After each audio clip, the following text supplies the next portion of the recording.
Assalamualaikum warahmatullahi wabarakatuh. Perkenalkan, saya Hanifah Gladys Amalia, NIM 24060118181401116. Jadi di sini saya akan mendemonstrasikan dari program list berkait. Nah, di sini ada 3 file, ada list.c, list.h, sama mlist.c. Nah, jadi sebelumnya ini ada file.h, di mana file.h ini berisi file header list berkait dengan representasi fisik pointer. Nah, dari file header ini kemudian ada file.c, di mana file.c ini merupakan realisasi body list berkait berdasarkan fungsi dan prosedur yang ada pada file header. Nah, kemudian di sini ada file mlist.c yang merupakan file driver atau main dari file adt list berkait.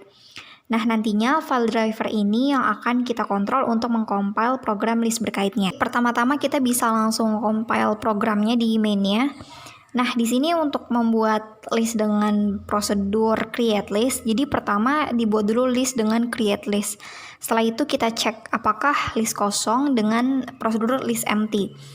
Jika list kosong, maka akan muncul tulisan ya list kosong. Jika list tidak kosong, maka yang muncul adalah tulisan list tidak kosong. Nah, tapi karena di sini list baru aja dibuat dan belum terisi dengan elemen apapun, maka yang muncul adalah tulisan ya list kosong. Di sini kita coba isi list dengan prosedur insv first. Nah, prosedur insv first di sini dia bakal memasukkan sebuah elemen sebagai elemen pertama list linear L yang mungkin kondisinya kosong, dan pada kasus di sini kondisinya kosong. Jadi hasil akhirnya adalah sebuah elemen yang dialokasi dan menjadi elemen pertama list L. Lalu misalnya di sini kita coba isi dengan angka 2. Maka hasil list L1 setelah insv first yaitu berisi elemen angka 2. Nah, selanjutnya insv last. Kita coba isi lagi elemen pada list dengan menggunakan prosedur insv last, yaitu dengan memasukkan sebuah elemen beralamat P jika alokasi nanti berhasil sebagai elemen terakhir dari list linear L. Misalnya di sini kita isi angka 3, maka setelah kita enter, hasil list L1 setelah insv last yaitu 2, kemudian 3. 3 di sini sebagai elemen terakhir list. Setelah itu, kita coba mengisi list dengan memasukkannya setelah elemen pada salah satu elemen yang sudah ada pada list.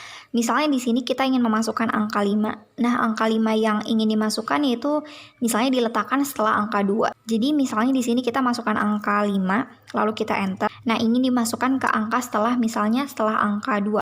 Lalu kita enter lagi. Nah, hasil list L1 setelah insv after yaitu 2, 5, dan 3. Nah, kemudian setelah itu ada prosedur search, di mana kita coba untuk mengecek prosedur search-nya. Misal di sini angka yang ingin dicari dari elemen-elemen yang ada pada list L1 yaitu angka 3. Lalu kita masukkan angka 3, setelah itu kita enter. Nah, maka program akan mengeksekusi prosedur search dengan mencari alamat dari angka 3 pada list L1. Nah, selanjutnya kita masuk ke prosedur delphi first, di mana prosedur ini akan menghapus elemen pertama pada list. Nanti nilai info disimpan pada X, dan di mana X ini merupakan suatu variabel. Nah, dan alamat elemen pertama didealokasi. Karena di sini kondisinya elemen pertama pada list adalah 2, maka angka yang dihapus pada prosedur delphi first jika kita eksekusi, maka angka 2 yang akan dihapus. Sehingga list L1 setelah delphi first menjadi 5 dan 3. Nah, selanjutnya kita masuk ke delphi after. Jadi pada delphi after di sini awalnya list tidak kosong. Kemudian nanti dia bakal menghapus elemen setelah elemen yang ditentukan. Jadi misalnya di sini kita masukkan angka 3, kemudian ingin dihapus setelah angka 5. Nah, di sini kan sebelumnya list L1 ini berisi angka 5 dan 3.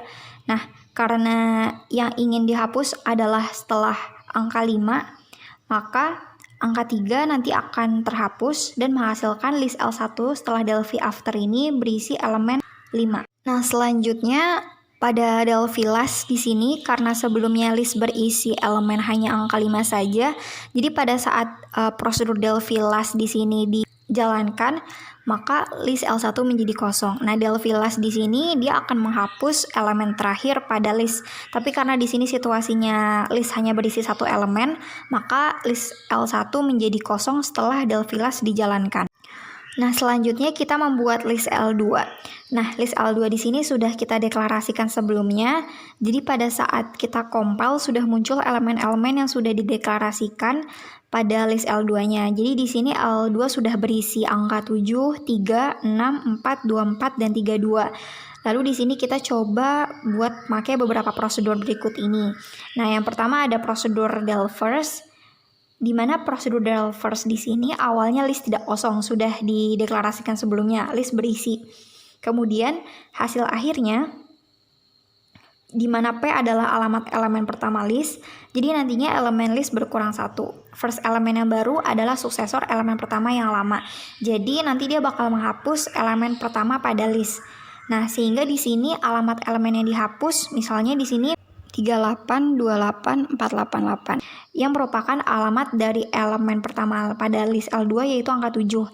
Jadi setelah dijalankan del first, maka isi dari list pada elemen L2 ini adalah 3642432. Nah, selanjutnya ada prosedur F search yang mencari apakah ada elemen list yang beralamat P.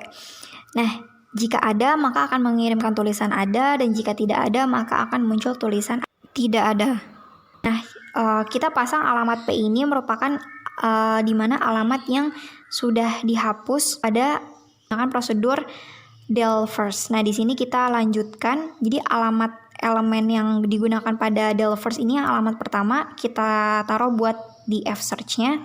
Jadi di sini karena sebelumnya angka 7 yang ada pada alamat kan itu tadinya sudah dihapus, maka pada alamat P tersebut sudah tidak ada elemen. Kemudian ada prosedur search preg, di mana search preg ini dia berfungsi untuk mencari alamat elemen sebelum alamat elemen yang ditentukan. Nah, jadi fungsi search preg akan mengirimkan address elemen sebelum elemen yang nilainya X, di mana X ini adalah variabel elemen yang nilai sebelum X yang nantinya akan dicari. Ia akan mencari apakah ada elemen list dengan info P sama dengan X. Jika ada, dia bakal mengirimkan address preg dengan next preg sama dengan P dan info P sama dengan X. Jika tidak ada, maka akan mengirimkan nil. Nah, di sini dicoba untuk diisikan angka 6, maka akan muncul hasil dari search preg bahwa elemen sebelum angka 6 berada pada alamat 3828424. Kita bakal pengecekan kembali fungsi search preg. Misal di sini kita masukkan angka sebelum angka 6 tadi pada fungsi search preg, yaitu angka 3. Lalu alamat hasil menggunakan search yaitu angka 3 itu dia berada pada alamat 3828424. Yang berarti bahwa fungsi search preg yang sebelumnya ini berhasil menunjukkan alamat sebelum elemen angka 6. Selanjutnya adalah prosedur del P. Nah, prosedur del P di sini merupakan prosedur yang berfungsi di mana jika ada elemen list beraddress P dengan info P sama dengan X, maka P dihapus dari list dan didealokasi. Nah, jika tidak ada elemen list dengan info P sama dengan X, maka list tetap. Nah, X di sini merupakan variabel yang berisi elemen dari suatu alamat P yang akan dihapus. Misal di sini yang akan dihapus angka 4. Nah, angka 4 di sini berada pada alamat 3823928. Nah, maka angka 4 yang berada pada elemen 3823928 yang akan dihapus. Dia akan menghapus elemen dengan alamat di atas menggunakan del P. Sehingga list L2 setelah del P adalah 3, 6, 24, dan 32. Angka 4-nya sudah terhapus. Nah, kemudian kita lanjut ke prosedur del last, di mana di sini alamat elemen list terakhir akan dihapus. Jadi di sini misalnya P adalah alamat elemen terakhir list sebelum penghapusan. Nah, elemen list berkurang 1, jadi alamat elemen baru adalah predesor elemen pertama yang lama jika ada. Nah, di sini karena elemen terakhir pada list adalah 32, maka 32 pada alamat elemennya yaitu 3823968. Dia akan dihapus. Nah, sehingga list L2 setelah dieksekusi prosedur del last akan menjadi berisi 3, 6, dan 24. Nah, selanjutnya kita ingin menguji prosedur max, min, dan average. Kita membuat list L3 dengan create list L3 dan memasukkan beberapa elemen dengan menggunakan prosedur insv first dan insv last. Di mana di sini list L3 sudah dideklarasikan pada minnya yaitu berisi 1, 4, 8, 12, 14, dan 18. Nah, maka kita lanjut ke prosedur max. Nah, fungsi max di sini ia akan mengirimkan address P dengan info P yang bernilai maksimum. Misalnya di sini pada list L3 elemen maksimumnya adalah 18. Dengan memanggil fungsi max L3 dengan alamat yang ada pada elemen 18, maka dia akan memanggil fungsi address max L3. Jadi muncul elemen max dengan menggunakan prosedur maxnya yaitu 18. Kemudian untuk prosedur minnya di sini ia akan mengirimkan address P dengan info P yang bernilai minimum. Nah, pada list L3 yang memiliki nilai minimum berada pada angka 1. Sehingga ia akan mengirimkan angka 1 sebagai nilai minimum dengan fungsi min L3. Lalu dengan menyertakan alamat elemen minimumnya, kita panggil fungsi ADR min L3 sehingga muncul alamat elemen angka 1 berikut ini. Nah, kemudian di sini juga ada fungsi average, di mana average di sini dia akan mengirimkan nilai rata-rata info P. Nah, pertama kita bisa tampilkan dulu jumlah elemen yang ada pada list L3 dengan memanggil fungsi NB elemen L3. Lalu program akan memunculkan jumlah elemen pada L3 yaitu sejumlah 6 elemen. Nah, setelah itu kita hitung rata-rata semua elemen yang ada pada list L3 dengan memanggil fungsi average. Itu jumlah nilai elemen yang ada pada list dibagi dengan jumlah elemen yang ada pada list. Nah, sehingga jika kita akumulasikan menghasilkan rata-ratanya yaitu 9. Oke, selanjutnya kita buat list baru dengan nama list L4 dengan prosedur create list. Lalu kita isi listnya dengan insv first, dilanjut sisanya dengan prosedur insv last. Nah, di sini kita isi elemen awal list L4 dengan semua elemennya 0. Nah, di sini setiap kita ingin menampilkan elemen-elemen yang ada pada list, kita bisa memanggil fungsi print info. Nah, untuk list L4 di sini akan digunakan untuk menguji beberapa prosedur-prosedur selanjutnya. Yaitu di sini pertama ada prosedur copy list. Nah, pada copy list di sini misalnya ada dua list. Ada dua list misalnya L1 dan L2 gitu. Dan salah satunya menunjuk atau mengcopy kepada list yang sama. Sehingga dua list memiliki elemen-elemen yang sama. Nah, di sini L4 adalah hasil copy dari list L3. Sehingga isi list pada L4 sama dengan isi list pada L3. Dengan prosedur copy list L3, L4, nah menjalankan prosedur copy list dari L3 ke L4 sehingga isi list L4 sekarang yaitu 1, 4, 8, 12, 14, 18 sama dengan elemen-elemen pada list L3. Nah, selanjutnya ada prosedur F inverse list. Nah, prosedur F inverse list ini akan mengirimkan list baru, hasil inverse dari list L dengan menyalin semua elemen list dan menginverse semua elemen listnya. Misal di sini L5 merupakan tempat hasil inverse dari semua elemen pada list L3. Jadi kita panggil prosedurnya L5 sama dengan F inverse list L3, sehingga isi dari list L5 adalah 18, 14, 12, 8, 4, 1, yang merupakan kebalikan urutan dari elemen-elemen pada L3. Nah, selanjutnya kita masuk ke prosedur inverse list. Bedanya dengan prosedur F inverse list tadi, kalau yang F inverse list, kita menyiapkan tempat list baru sebagai hasil dari list yang ingin di-inverse dengan catatan bahwa tempat list yang di-inverse tidak berubah. Jadi hasil perubahan terhadap inverse tadi berada pada list lain. Misalnya sebelumnya L3 yang di-inverse, maka hasil dari inverse-nya L3 berada pada L5 dan L3 tetap sama dengan elemen-elemen yang sebelumnya. Nah, kalau ini inverse list, hasil inverse-nya langsung pada list tersebut. Misalnya, kita mau menginverse elemen-elemen yang ada pada list L3. Maka setelah kita panggil prosedur inverse list L3, maka hasil dari elemen-elemen yang ada pada L3 ini, dia akan berubah menjadi inverse dari elemen-elemen L3 sebelum di-inverse. Lalu kita tampilkan hasilnya dengan memanggil fungsi print info L3 sehingga L3 berisi 18, 14, 12, 8, 4, 1. Kebalikan dari elemen-elemen L3 sebelum di-inverse. Nah, selanjutnya ada prosedur F copy list. Nah, pada F copy list di sini dia mengirimkan list yang merupakan salinan L dengan melakukan alokasi. Jika alokasi gagal nantinya hasilnya list kosong dan semua elemen terlanjur dialokasi harus didealokasi. Nah, di sini kita buat list L5 memakai create list L5. Lalu untuk menyalin isi elemen dari list L3, maka kita bisa menuliskannya L5 sama dengan F copy list L3. Lalu kita print info list L5, maka sekarang isi elemen yang ada pada L5 ini adalah 18, 14, 12, 8, 4, 1 sesuai dengan elemen yang ada di L3. Oke, selanjutnya kita masuk ke prosedur concat. Nah, pada prosedur concat di sini, misal terdapat L1 dan L2 sembarang, lalu di akhir nanti L1 dan L2 tetap, dan L3 adalah hasil konkatenasi atau gabungan dari L1 dan L2. Jika semua alokasi berhasil, maka L3 adalah hasil konkatenasi, dan jika ada alokasi yang gagal, maka semua elemen yang sudah dialokasi harus didealokasi, dan L3 sama dengan nil. Nah, lalu di sini kita mau concat list L4 dan L5. Kemudian hasil dari concat kedua list tersebut ada di L3. Pertama kita mau coba menghapus semua elemen yang ada pada L3 dengan menggunakan del all, yaitu dia bakal mendelete semua elemen list L3 dan alamat elemen di dealokasi. Setelah itu kita gunakan prosedur concat L4, L5, dan L3. Lalu kita panggil fungsi print info untuk menampilkan isi elemen dari L3 yang merupakan hasil concat dari L4 dan L5. Nah, di sini setelah kita panggil print info L3 berisi 1, 4, 8, 12, 14, 18, kemudian disambung dengan L5 yang tadi hasil dari inverse listnya yaitu 18, 14, 12, 8, 4, 1.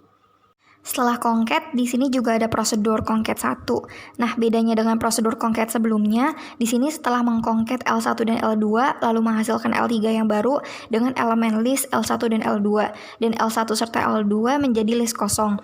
Pada prosedur ini tidak ada alokasi ataupun dealokasi. Misal di sini L2 yaitu ada 3, 6, 2, 4. Lalu elemen pada list L5 yaitu 18, 14, 12, 8, 4, 1.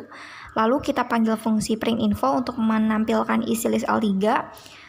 Maka isi list L3 yang merupakan hasil concat 1, L2, dan L5 adalah 3, 6, 24, 18, 14, 12, 8, 4, 1. Nah, selanjutnya di sini ada mengosongkan L2 dan L5 untuk menampung pecah list. Jadi selanjutnya kita ingin mengosongkan list L2 dan L5 untuk nantinya menampung pecah list. Pertama kita gunakan prosedur del all L2. Nah, maka L2 setelah dihapus semua elemennya, maka akan mengembalikan nilai list kosong. Begitupun juga dengan L5, kita gunakan prosedur del all L5. Nah, maka akan muncul tulisan list kosong pada L2 dan L5. Nah, selanjutnya kita masuk ke prosedur pecah list. Nah, pecah list di sini maksudnya akan ada dua buah list, misal L1 dan L2, berdasarkan L dibentuk dua buah list tadi. Nah, list L tidak berubah, untuk membentuk L1 dan L2 harus alokasi. L1 nantinya berisi separuh elemen L dan L2 berisi sisa elemen L. Nah, di sini yang sebagai L adalah L3. L3 akan dipecah dan ditempatkan di L2 dan L5. Di sini L3 kan berisi gabungan kan, 3, 6, 24, 18, 14, 12, 8, 41, 8, 41. Maka kita gunakan prosedur pecah list L2, L5, L3. Maka kita coba print info untuk mengetahui isi masing-masing list L2 dan L5 setelah L3 dipecah. Nah, isi dari L2 setelah L3 dipecah listnya yaitu 3, 6, 24, 18, 14, 12. Itu untuk L3. Dan isi dari L5 setelah L3 dipecah list yaitu 8, 4, 1, 8, 4, 1. Karena di sini jumlah elemen L3 genap yaitu 12, maka pecah list pada list di L2 dan L5 memiliki masing-masing jumlahnya 6 elemen pada masing-masing list. Nah, yang terakhir di sini ada prosedur CP alloc list, di mana prosedur CP alloc list di sini bermula dari L-in sembarang. Hasil akhirnya jika semua alokasi berhasil, maka L-out berisi hasil copy dari L-in. Jika ada alokasi gagal, maka L-out sama dengan nil dan semua elemen yang terlanjur dialokasi dengan melakukan alokasi elemen. Di mana L-out adalah list kosong jika ada alokasi elemen yang gagal. Di sini bisa kita lihat bahwa isi dari list L2 adalah 3, 6, 24, 18, 14, 12. Kita ingin CP alloc list L5 dari L2. Nah, kita hapus semua elemen pada L5 dengan menggunakan prosedur del all. Selanjutnya kita CP alloc list L5 dari L2 dengan menggunakan prosedur CP alloc list L2 kemudian dan L5. karena pointer. Nah, lalu kita print info L5 untuk menampilkan isi list dari L5 sekarang. Nah, kita enter, maka isi dari L5 setelah CP alloc list dari L2 adalah 3, 6, 24, 18, 14, 12. Nah, selanjutnya di sini ada prosedur insert first. Jadi pada prosedur insert first di sini awalnya list barang dan P sudah dialokasi. Nanti hasil akhirnya yaitu menambahkan elemen beradres P sebagai elemen pertama. Nah, di sini misalnya kita isi X sebagai variabel dengan nilai 5. Kemudian alokasi P pada variabel X yang tadi sudah diisi dengan angka 5. Kemudian masukkan elemen angka 5 ini dengan insert first. Maka kita gunakan prosedur insert first L5 dan L5, P3. Nah, alokasi elemen dengan insert first di sini menghasilkan angka 5 sebagai first element pada list jadi 5 sekarang. Bisa kita lihat di sini elemen-elemen listnya menjadi 5, 3, 6, 24, 18, 14, 12. Jadi elemen 5 berada pada first element di list. Nah, selanjutnya prosedur insert after. Jadi kemudian kita enter, lalu kita lanjut ke prosedur insert after. Jadi di sini kita akan memasukkan P yang sudah dialokasi sebagai elemen sesudah elemen beralamat prek. Nah, misal di sini kita isi variabel X-nya dengan nilai 77. Kemudian kita alokasi P4 dengan variabel X yang tadi sudah diisi dengan angka 77. Kemudian masukkan elemen 77 ini dengan insert after menggunakan prosedur insert after, dan hasil list L5 dengan insert after menjadi 5 kemudian 77. Karena di sini kita memasukkan 77 sebagai elemen yang akan dimasukkan setelah P3, yaitu alokasi dari elemen 5. Jadi listnya kalau kita lihat di sini menjadi 5, 77, 3, 6, 24, 18, 14, 12. Jadi letak elemen 77 ini setelah elemen dari angka 5. Kemudian kita lanjut ke prosedur insert last. Nah, insert last di sini awalnya list sembarang dan P sudah dialokasi. Kemudian nanti di akhir P ditambahkan sebagai elemen terakhir yang baru. Misalnya di sini kita isi variabel X-nya dengan angka 23, kemudian alokasi P5 dengan X. Nah, lalu masukkan elemen 23 dengan insert last dengan prosedur insert last dan L2, P5. Maka hasil insert last pada L2 adalah 3, 6, 24, 18, 14, 12, dan 23. Nah, yang terakhir di sini ada del after. Nah, jadi pada del after di sini awalnya list tidak kosong. Jadi dia akan menghapus alamat elemen setelahnya. Jadi sebelumnya misal di sini kita buat list baru dulu namanya L6.